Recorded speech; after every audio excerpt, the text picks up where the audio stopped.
Pra frente, Brasil, salve a seleção. De repente é aquela corrente pra frente. Parece que todo o Brasil deu a mão.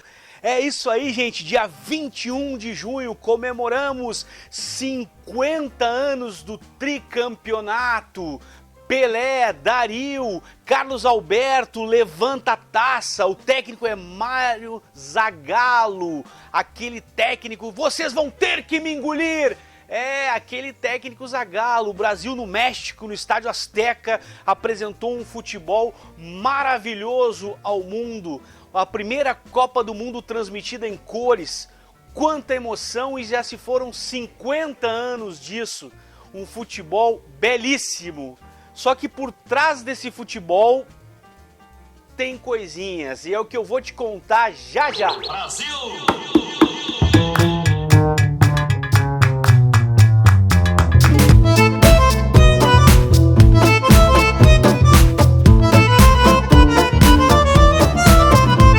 É inegável, né, gente, esse futebol maravilhoso que a seleção brasileira apresentou no México, tricampeonato, 4-1 em cima da Itália. Um feito épico a seleção brasileira. A Jules Rimet definitivamente veio para o Brasil. É uma pena que ela foi roubada, não é verdade? Mas ela veio em definitivo para o Brasil, era o tricampeonato mundial. Só que fora dos gramados, a verdade não era bem essa. Nós estávamos vivendo em 1970 o auge dos anos de chumbo, aquele período mais repressivo do regime militar brasileiro, o auge do AI-5 implantado pelo presidente Costa e Silva lá em dezembro de 1968. Isso, aquele AI-5 que tem muita gente defendendo, que volta o AI-5.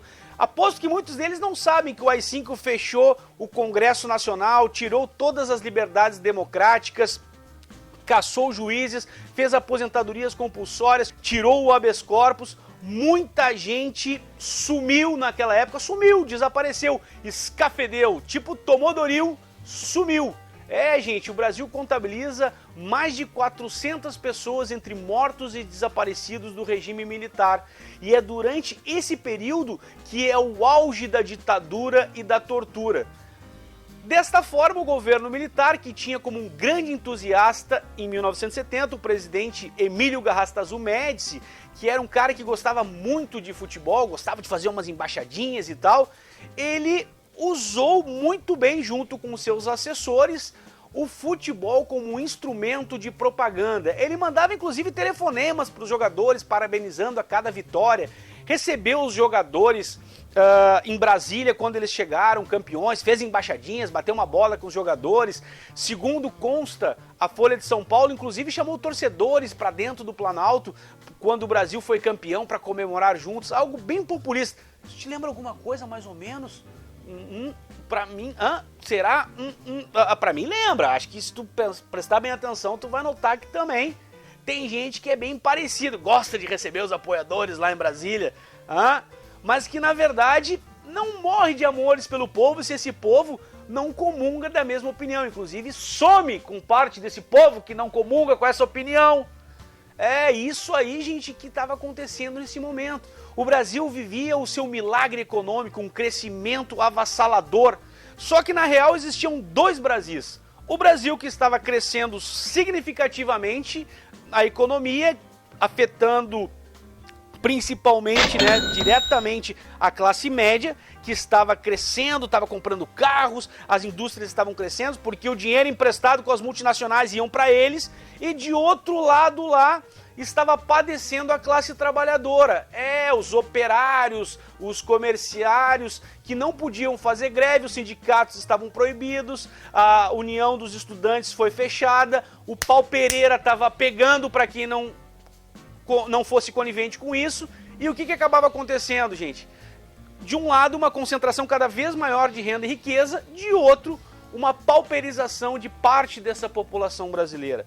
E aí o futebol entra como um elemento que transcende as classes sociais, algo praticamente romântico, em que não há rico nem pobre, não há patrão, não há empregado, todo mundo vestindo a camisa da seleção. O Brasil é a pátria de chuteiras. Era isso que estava acontecendo. O regime militar soube usar como ninguém a propaganda da seleção brasileira campeã em 1970 a seu favor.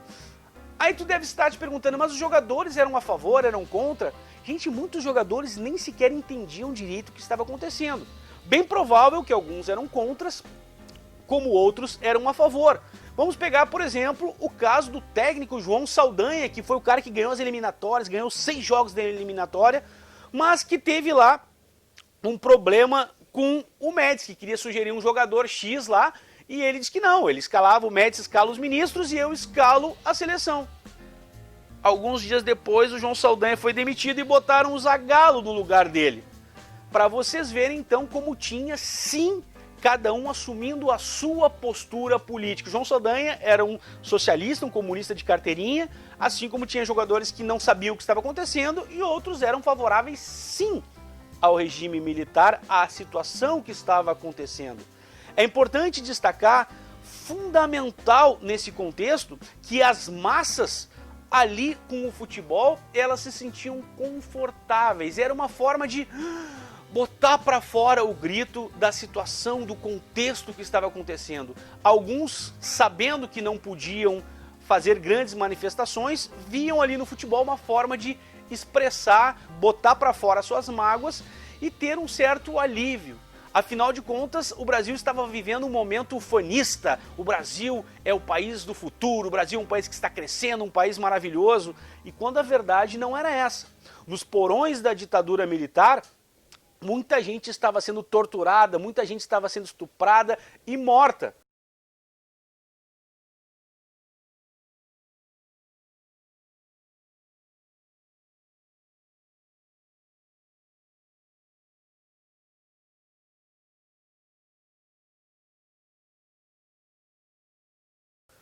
Não está acreditando no que eu estou te falando? Vai na livraria, deixa acabar essa Covid-19, vai na livraria comprar algum livro de história. 99% dos livros de história vão te contar isso. Não precisa acreditar em mim. Basta tu dar uma olhadinha, ler livros, literatura científica, não ficcional, de autores que são respeitáveis, onde vocês vão perceber isso. Vou te indicar aqui embaixo, aqui na descrição do vídeo, que tem de graça no YouTube 3 filmes. Olha só, tu tem o filme da Zuzu Angel, que fala do desaparecimento e a morte do filho dela, e ela própria, que não tinha nada a ver, só queria enterrar o filho dela, acabou sendo morta pelo regime militar. Tu vais ter o filme chamado Pra Frente Brasil, que aliás era a marchinha, né, daquele tempo que eu comecei esse vídeo. O filme leva esse nome, um filme lá de 1983, se não me engano, em que mostra um empresário que racha um táxi com um cara da resistência da esquerda.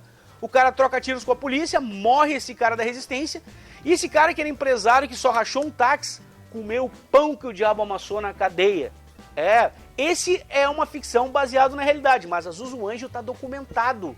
É documentado, tem documentos que comprovam o que aconteceu. Se tu acha que é uma brincadeira, não é uma brincadeira. Se tu acha que eu estou mentindo, vai pesquisar que tu vai encontrar. E por último, tu tem um fato bastante conhecido também, que é o sequestro do embaixador norte-americano, do qual participa o atual, não sei se ele é atual, se ele ainda está com mandato, mas foi deputado, o Gabeira, que ele sequestra o embaixador norte-americano para trocar por presos políticos que estavam sendo mortos e torturados. Esse é o Brasil por trás da Copa do Mundo de 1970, em que hoje nós temos políticos e seguidores desses políticos que vão para as ruas pedir ditadura militar já, AI-5 já. Eles esquecem que colocar um ditador nem é tão difícil. Agora, tirar um ditador é uma das coisas mais difíceis que existem. Não é à toa que a ditadura militar brasileira matou e torturou centenas de pessoas, estragou a vida de um monte de gente e durou 21 anos de fascismo, 21 anos de ausência de democracia e que custam para o Brasil até os dias de hoje. Um projeto político baseado na democracia, na justiça social e numa sociedade que seja digna para todos os brasileiros. Porque você sabe muito bem, muita gente que defende o regime militar, e tu vai ter velhinho que defende, é porque se deu bem lá no regime militar. Pergunta para algum operário que comeu o pão que o diabo amassou. Eu tenho um exemplo da minha família. A minha mãe, por exemplo, mal conseguia pagar o aluguel, porque ela era uma proletária, uma moça que trabalhava em escritório e mal ganhava pra gente comer. É assim que era esse Brasil, enquanto outros estavam ganhando uma fortuna. E não podemos esquecer que a ditadura no Brasil teve o patrocínio dos Estados Unidos da América, que devido aos seus interesses da Guerra Fria, patrocinou a ditadura no Brasil, enquanto que, não somente no Brasil, inclusive, né? No Brasil, no Chile, na Argentina, no Uruguai, entre outros países da América do Sul, em nome da democracia, instalou ditaduras com morte, tortura. Esse é o Brasil da Copa do Mundo de 1970, que nós comemoramos 50 anos do Tri. Eu quero saber quando nós brasileiros seremos verdadeiramente campeões em educação, saúde e segurança pública, com justiça social e dignidade à esmagadora maioria dos brasileiros. Gostou? Tem que dar esse recado, né? Curte o vídeo, te inscreve no canal, não se esquece de compartilhar. Tô no Instagram, tô no Twitter, tem a minha página do Professor Hanir no Facebook. E não se esquece, aqui embaixo eu vou deixar o link dos 3 filmes fundamentais para que tu possa conhecer um pouco mais disso. E se for possível, vai buscar informação na leitura. Tá certo? Um beijo para vocês. Vamos ter muita consciência crítica e construir um Brasil melhor para todo mundo, tá certo? Tchau, tchau. Valeu!